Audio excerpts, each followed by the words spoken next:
Welcome to the Book Fair Podcast. My name is Anthony, and this show is all about children's literature and the freedom to read. This week, we have an interview with Alexandria Sepulveda, Education and Outreach Manager for Magik Theatre. Next week, we will have another episode covering new book releases, as well as another interview on Friday. Make sure to follow the podcast wherever you are currently listening to stay up to date on the latest news in children's literature. Now, let's begin with this week's interview. Hello, Alex. How are you doing today? Really good. Thanks so much for having me here. Thank you so much for coming on. Can you start us off just by introducing yourself and the organization that you work for? Sure. I'm Alex Sepulveda. I'm the Education and Outreach Manager for the Magik Theatre. Okay, and I'm familiar with the Magik Theatre. I used to work there many years ago. For listeners, can you talk a little bit about some of the work that they do and your role as the Education and Outreach Manager? Sure. So, for me, what I do at the Magik is I'm in charge of our education department. So, making sure that we have all the curriculum we need for our after school programming as well as our summer camp programming, and basically all the programming that goes into the schools. We have to make sure that the programming is school appropriate, that matches all the TEKs that are current for that particular grade level. So, we do have a team that works together to get that done. So, we make sure that that goes out with our teaching artists. Additionally, as the education manager, I'm also involved in outreach. So I'll make sure that we have enough events so we can get out into the community and let people know what it is that we offer at the Magik and different ways that they can get involved. So, of course, at the Magik, our mission is to create theatrical experiences that ignite imagination, spark curiosity, inspire empathy, and foster a lifetime love of learning in young people.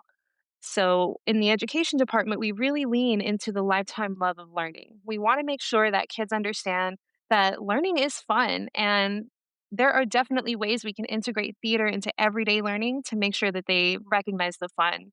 And hopefully that leads them into becoming these lifetime learners.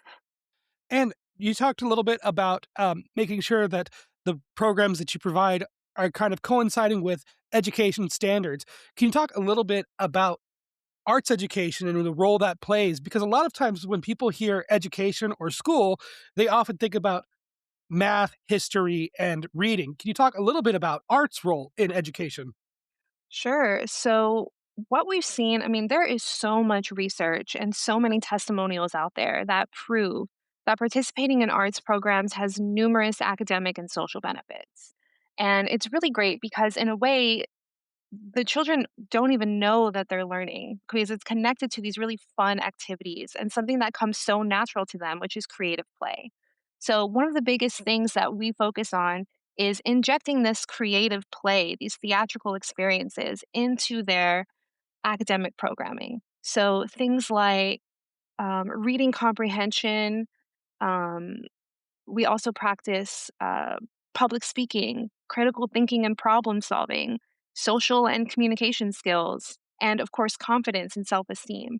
So, all of these incredible benefits are wrapped up when you participate in any theater arts program, but especially here at the Magic, because we make sure that as we're writing our curriculum, we're consulting with teachers and teaching artists who are in those classrooms and understand not only what the kids need to learn, but what they want to learn as well, things that interest them, so that we can make that connection and make those things that they're learning a lot more fun. And can you talk, Alex, a little bit about some of the specific programs that Magic offers for the local community? Sure. There's a lot of different ways to get involved with the magic. So, the first thing we always talk about, of course, is coming to see a show. So, there are several ways to do that. Your school can book a field trip with us, so you can bring your students to the magic and watch a performance on our main stage. For this summer, we will be showing The Very Hungry Caterpillar, and that's going to be a lot of fun. They have over 75 puppets in that show, so it's a really puppet heavy show, and of course, it's a huge crowd pleaser. So we're expecting a lot of really great engagement. So of course, the schools can bring their students over to see a show at the Magic, or you can come on your own with your parents and watch production on our stage. Now, another great thing that Magic does is we can come into schools for their after school activities. So during the fall, when school starts up again, we will be able to book different schools and bring our programming directly to the students. So they'll participate in different acting activities, learn things like storytelling and ensemble work and how to work as a team. So we bring these activities to the students and they get to participate in a small showcase at the end where they perform for each other and get to show off all the skills that they learned. So those are different ways that we can get involved with the school. Now, outside of school, we also have a lot of great activities. I talked earlier about our outreach programs. We like to get into the community and make sure that we are there bringing our information to those communities so that they don't have to come downtown to get info on the magic. So keep an eye on our social medias and our websites because we like to try and go to as many community events as possible. So we can talk face to face with parents and kids that are interested and give them information face to face, which can be very helpful. Now, of course, we also have our Magic Summer Camp program, and that's going to be really exciting this year. We have completely revamped our summer programming. So you'll see that there are brand new titles and themes for the kids to participate in. And for the first time ever, we're actually offering this summer camp for kinder all the way through 12th grade. So, if your camper is in preschool this year, but they're going into kinder next fall, then they are eligible to participate in summer camp. So, you really do see that there is something for every age and interest. And with catering programs for specific K through 12 students, what are some of the different ways that you approach building programs for some of the younger students that you may have done differently for the older high school age students? Yeah, that's something we definitely take into account when we're building our curriculum for these programs. So, one of the most important things for us is scaffolding and differentiation. So, making sure that if we're teaching the same thing, such as storytelling, we are providing it in appropriate lessons for a younger group versus an older group. So, for example, in Kinder this summer, one of their storytelling activities focuses on what is a story plot. So, how to identify the beginning, middle, and end of the story. That's just a really basic intro to story plot for Kinder. That same activity for a middle school student would include things like a rising action, a falling action, the climax of the story, or learning what the message is behind the story that you're hearing. So they're learning the same thing, but we're just making sure that we tailor it to their individual grade levels to make sure that we're not overwhelming them with the information, but presenting it to them in a way that they can understand and in a way that can also keep it fun and light. And Alex, one of the things that the Magic does, aside from arts education and getting things into schools, is the use of what you mentioned earlier is teaching artists. Can you talk a little bit about the role of a teaching artist and how the Magic and where the Magic selects its pool of teaching artists and how it kind of helps people through upper education in the teaching artist role? Absolutely. We love our teaching artists at the Magic. We could not do what we do without them. So, the great thing about our teaching artists is that they are members of our community. We put out a sort of like a casting call, but it's just an employment offer for anyone who's interested in teaching artists. We usually do take submissions and resumes all year long. Um, so that we can be sure we have the most up to date information on who is available to teach in this community. But all of our teaching artists are experienced in teaching and theater education, and they have varying degrees of experience with different age levels as well as different skills within the arts world. So we have some teaching artists that come from a dance background, or some that come from a voice background or an acting, but they all have some kind of teaching experience with children as well. Our teaching artists are all background checked when they are hired, and we go through a comprehensive list of questions to make sure that they are going to be a right fit for us. So, things like what brings them to the magic? Why are they interested in working specifically with us and the children that we serve in this community? So, we're making sure that we're getting experienced and talented teachers who are also very excited to work with the children that we serve in the organization. So yeah, our teaching artists participate as teachers for after school classes. They lead our summer camp sessions, and they also help out with our field trips as well. So anytime you go to a field trip at the Magic, you might recognize your teachers that you've seen as you take our Magic classes as well. Sorry, one thing I wanted to add about that is we do focus on making sure that we're offering these teaching positions to artists in our community. So it's a great way for local artists who are in town and looking for a way to cultivate their skills, grow as an artist, and maybe learn something new. This is a great way for them to do that as well. It's another creative opportunity for artistic employment in San Antonio. And when I worked with the theater, I was mostly doing the production side of things, but I saw the education department, I saw the summer programs, and you would often see students returning year after year after year. And the people that would go on to become teaching artists often came from the Magic's education programs. And I think that that ties perfectly to what you talked about earlier, Alex, which was cultivating a lifelong love of learning. Do you think that the Magic through these education programs, do you see that that's playing out with people that have been able to go through the education programs and go on to become teaching artists? Absolutely. Absolutely. We many of our teaching artists have been with the magic for many years and have participated with magic camps or magic classes. I mean, we hear these stories all the time from different people that are employed at the magic, not just our teaching artists. Members of our leadership team, our managers, a lot of people that work at the magic have been with the magic since they were children.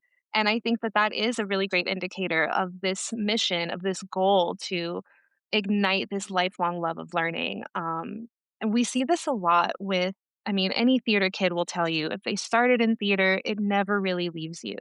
And that's because the experiences that you share, especially in these longer sessions like summer camps, they you really do make friends for life. You really do learn skills that you use in other areas of your life that help you with things like applying for jobs, practicing for a job interview or writing a resume. These are skills that are absolutely enhanced by participating in theater. And so when students grow up and they're looking for employment, they look to the magic to see if that's something they can be a part of. And we absolutely love to hire our past students. It's something that really brings us together and is kind of this full circle moment when someone new is hired and they're like, "Oh, I used to do this with the magic." And we're all like, "Yeah, me too." You talked about having those shared experiences, those social skills, and how they apply not just to people that are interested in the arts. Can you talk a little bit about some of those skills that people can learn that apply even if they're not going to pursue a career in the arts or in education later in life? Absolutely. So from a theater standpoint, there's so many different ways to be involved in the theater. I always tell this to kids that are interested who come up to our tabling event and say, I want to do this, but I don't want to act or I don't want to be on stage.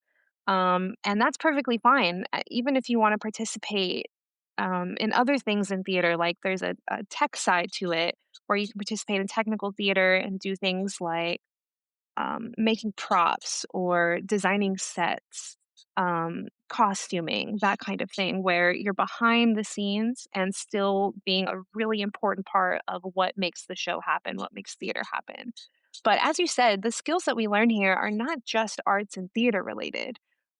Participating in these activities with the magic, things like storytelling or script analysis, memorization, these things can boost reading comprehension, grow children's vocabulary, and improve writing skills. There's so many benefits that go along that you don't even realize you're cultivating as you're doing these activities. Um, One of the things I always like to lean on is communication skills. So, exposure to scripts and character and working together as a team to bring those characters to life on stage expands a child's word usage and vocal expression and ability to communicate with other people. And of course, those are really important skills that translate into other areas of life, especially in the workplace. We hear a lot that children who grew their confidence through the magic, who are able to, day one, they come to us at the magic and they're shy and they maybe don't want to participate. But by the end of camp or by the end of a mini camp, by the end of their out of school time session. They're the ones leading the activities and volunteering to go first. And those are the type of skills that carry with them into the workplace or into their other areas of their school life because they have the confidence to express their ideas and talk to other people. So we really do see so many academic and social benefits that come from participating in our theater programs. Not to mention, of course, the emotional intelligence that comes along when you participate in arts programs. So, stepping into the shoes of a different character, seeing other people's perspectives while you read the same story, that fosters empathy in students and gives them a better understanding of diverse perspectives. And Alex, we've covered a lot of wonderful topics here so far about how arts education can really impact a child's life, and as well as some of the different opportunities that the Magic offers. For listeners who are not local to San Antonio, Texas, what are some ways that parents or guardians can be involved in their child's education and help to cultivate this lifelong love of learning? That is a great question. So if you're not here in San Antonio, but you still want to participate in arts education, my first advice is to invite creative play into your child's everyday activities. If you have some time when you're playing together, if they're very young, or if they're a little older and you're kind of just hanging out, injecting creative play into your child's day is so important. Giving them the space to be creative and use their imagination, it opens up their mind, of course, to these diverse perspectives and new ideas. And that is where that love of learning starts, with that imagination, that spark of ideas. So injecting creative play is always going to be my first advice, and it can be very easy. If you have a young child, I've said this before to a parent who said, I would love to do a theater activity, but the game they played today is so high energy, and I don't think I can keep up with that like during the week on a normal day. But of course, there are so many ways to be creative. One of my favorite things to do is if you have a very young child, you can do a low energy creative activity. So if you're the parent, you can sit in a chair and pretend you're having a spa day and let your child be the sort of leader of the spa day and let them, pretend to paint your nails, or they can brush your hair. Doing activities where you as a parent are sitting still while the child is still actively creating a world around you. I mean, that's so beneficial as well. That's just as beneficial as those games where you're up on your feet and moving around a lot. So creative play is definitely so important. But of course, there are other ways to get involved directly through the magic. If you go to our website at magictheater.org, you'll see that we do have activity guides that you can look at home. Typically, we offer these for our teachers who are bringing their students to see our shows. The activity guides do match the shows that are currently on stage. However, we do keep our shows from our activity guides from our past shows on the website as well, so you can look at those. So right now, we do have our Very Hungry Caterpillar um, activity guide posted on our website, and that guide has really great resources if you want to engage in some creative play connected to a specific story. So you can read The Very Hungry Caterpillar to your child and then look at the activity guide for accompanying activities. Things like making puppets or playing games or making a craft that relate to that story. So not only are you having fun and creating together, you're connecting it to a story, which is helping with their reading comprehension and understanding of how story plots work, and you're doing that together as a family, which is going to make it so much more impactful for the kids. Additionally, if you'd like to just support the Magic Theater generally, we do have a scholarship fund. It's called our Richard Rosen Scholarship Fund, and that is listed on our website as well. You can always make a donation there on our website for the Richard Rosen Scholarship Fund. And things like a $50 donation will support supplies for one camper for the whole summer. $100 can supply a week of creative materials for that same camper. So it gives you a great breakdown of what your donation will go toward. And of course, it's a really good cause. Thank you. And Alex, as we're reaching the end of this interview, I have a question that I always ask every guest, and I kind of tailor it uh, to the specific profession or field that a guest is in sometimes. And it's kind of an open ended question. And I'd like to use this to let you get your final words in. Alex, how do you see yourself and the work that you do as an educator? I see myself and the team that I work with, we are truly champions of artistic education for these children. We want to provide that safe space for kids to be creative, to let them know that it's okay to be who you are when you're here with us. And the more that they do that and they come into our space where they see um, these teaching artists and supporters who are giving them the opportunity to be creative and use their imaginations, they will be more comfortable doing that in other areas of their life. So we feel the younger that they start with the magic, the earlier we can introduce those really healthy habits of creativity and expression. So being sort of the catalyst for that when kids come to us, especially as kindergartners, we get really excited about being the beginning of of their artistic educational journey. And when they see us, they see our teaching artists on stage during the shows. They see us at field trips, and every time they interact with the magic, they're seeing the same teaching artists and people who are supporting them and growing their community. And so they really feel they're making those connections with artists as professional artists as well. So it's giving them that inspiration for where they could be in the future. And so this combination of being the jump start of their artistic education and inspiring their journey forward and giving them something to look forward to in the future is something that we're very proud of and something that we hold really close to our hearts in the education department. Thank you. That was an interview with Alexandria Sepulveda, Education and Outreach Manager for Magik Theatre. You can find more information about the Magic and their programs at magictheater.org. For those located outside of San Antonio, Texas, there are educational resources and classroom activity guides for current and past productions that can apply to productions beyond Magic's own. If you appreciate the work being done on the show, there are a number of ways to show your support. First, you can like, comment, or follow wherever you are currently listening to help push the show out to new listeners. Second, you can follow us on Instagram, TikTok, and Blue Sky at BookFairPod. Lastly, you can follow the show on Patreon at patreon.com/thebookfair. Following is free and there are no posts hidden behind a paywall. Of course, the best way to help the Book Fair podcast grow is simply to share it with a friend, an educator, or a young reader in your life. Thank you so very much for listening, and as always, we'll talk at you next time.